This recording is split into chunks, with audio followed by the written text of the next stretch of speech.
last thing we're going to talk about in Chapter 8 is time relative with infinitives. And time relative sounds complicated, but it's actually not. So it's just a word that they use. Time relative is the relationship between a main verb and a participle infinitive.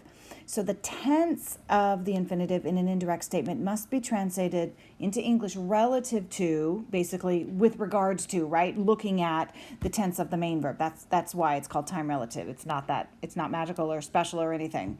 So in a dependent clause, a present tense infinitive indicates action. So present tense infinitive indicates action at the same time as the main verb and should be translated at the same time as the action of the main verb. A past tense infinitive indicates an action at a time before the main verb and should be translated as a time prior to the action of the main verb. A future tense infinitive indicates an action at a time after the main verb and should be translated as a time after the action of the main verb. Those are just the rules. I'm going to walk you through examples of all of them. So the rules are what you have to remember when you do the translation, but I'm going to walk you through to see how to do it. This is different from the sequence of tenses which we just looked at in the last video, so don't confuse the two. Completely different thing. So know that it's there, but what we're concerned about is these rules. And these rules you can also find in your chart book if you need to remember them on page 23 when we talk about infinitives. All right, most important thing, make your translation sound as natural as possible. You are in Latin 3, so our concern is without changing the meaning of the statement, can you translate it into an English that's readable and doesn't sound awkward or stilted like sometimes it would be when you were back away in Latin 1. Okay, here's the rule. If in the Latin infinitive is in the present tense, it should be translated at the same time as the action of the main verb, okay? So the first part is about the infinitive, second part is about the main verb. Let's take a look at that. All right, so our infinitive here is essay, essay, essay, right? All in the present tense. So what we have to remember is when we translate it, it doesn't necessarily get translated as present tense. We have to look at the action of the main verb. So the first main verb is skiwit. The dog knew. Now clearly that is perfect. So what we have to translate, remember the infinitive at the same time. So essay now gets translated in perfect tense or past tense. We have a was here. And the reason, if you remember what I told you, was and were used interchangeably. I didn't used to let you do that, but was and were, the imperfect and the perfect, are used interchangeably in translating because, again, we want to make the translation sound as natural as possible. So we can do it in the imperfect, right? It's how we speak in English. It's the shortest way to say it. All right, so again, essays in the present tense, right? The dog knows, so we look at the main verb. So it has to happen at the same time. Skit. It is also in the present tense. That's an easy one. So it's present presence, and there we go. The dog knows, the cat is, both in present tense. Last one, again, essay is in the present tense, but let's look at the main verb. Skit. It's in the future. It has to happen at the same time.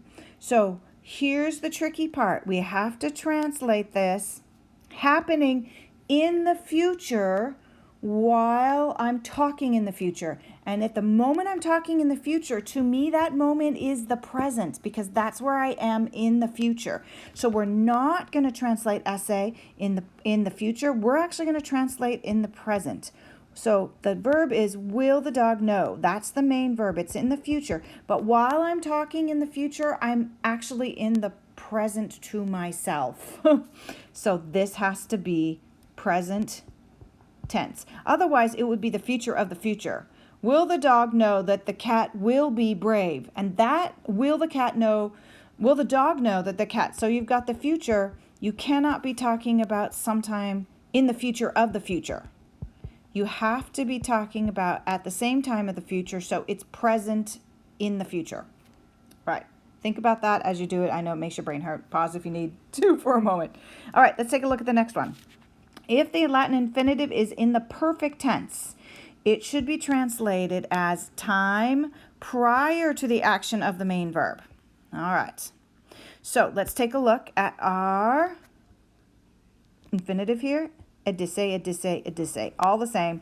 It's all perfect, right? It's all in the perfect tense, so that we know that we have to do whatever happens to the main verb, what the infinitive goes prior to the main verb. So let's take a look at the main verb. The main verb, skewit, we know that that's perfect.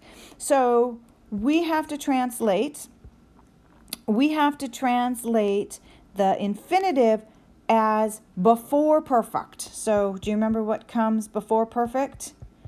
Pluperfect, right? Comes before. So the dog knew, there's our perfect, that the cat had eaten. There is our pluperfect. It has to happen before. Before perfect is pluperfect. Okay, next one. We see that that edisse is perfect. Skit, that is in the present. So what we want to do is make it happen anytime before the present. We make our good English sense. Anything works as long as it's prior to the present. The dog knows, so here's our present, that the cat already has eaten, and we can just put it into perfect. That works really well. We could say the cat already had eaten his dinner. That works as well. It makes sense in English, right? And it's sometime to the time prior. We don't know what's going on in context, so you have to look and see what's going on at context and see if that makes a difference in how you translate it. Okay, last one. Skitne film canam suam iam edisse canis. Will the dog know? So skit, future. Will know. So it has to happen, remember, prior to the action of the main verb. Will the dog know that the cat already has eaten is perfect prior to future? Absolutely. That would work as well. Again, the same thing. Make good English sense. You could say, will the dog know that the cat already was eating his dinner? That would work, as well. So anytime prior to future. Okay. Last one. If the Latin infinitive is in the future tense, it should be translated as time after the action of the main verb. Let's take a look at the first one.